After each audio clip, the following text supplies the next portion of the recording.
In a bowl with 450 grams chicken breast, add 2 tablespoons mirin. But if you don't have mirin, you can use a 2 teaspoon rice vinegar and half teaspoon brown sugar to counteract the sour taste and mimic the umami of mirin too. Dry sherry also is another alternative. We'll also add 2 tablespoons soy sauce,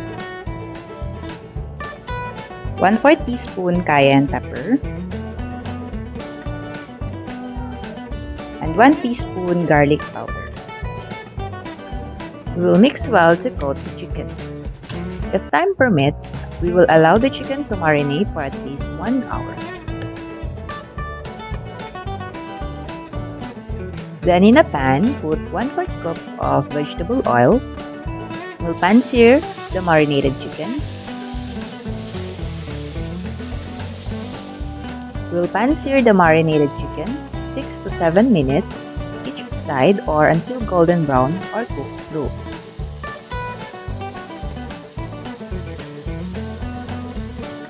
We'll then remove from the pan and place the chicken pieces on a plate to cool down before slicing. And in a pot, we'll place 5 cups of low-sodium chicken stock, 1/4 cup minced ginger, 2 tablespoons minced garlic, 1/4 cup chopped spring onions,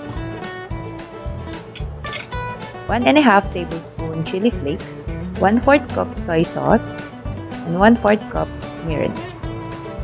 We will stir it, let it come to a boil at medium-high heat, and then lower the heat to medium. Then we'll add half cup shiitake mushroom, add 1 bunch of pak choy sliced in half, and cook for 2 to 4 minutes. Then cover the pot. Then we'll remove it to plate and set aside. Add also 260 grams dried ramen noodles. We'll cook for another 3 minutes. You can taste the base and add more soy sauce if needed.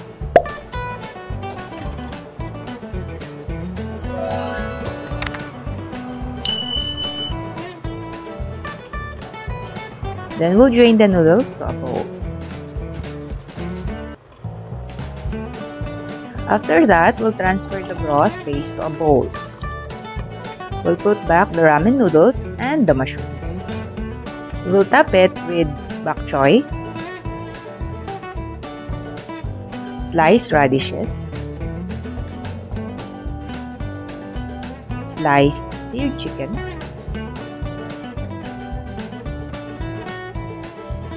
pieces of Naruto maki. Then we'll sprinkle with sesame seed, chili flakes, and chopped spring onion, and other toppings you like such as nori strips. Let's put on a taste test. Mmm.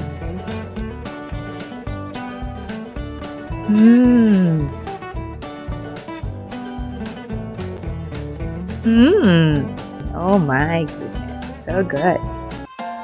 There you go, our easy chicken ramen recipe. Thank you for watching. Till next recipe, bye!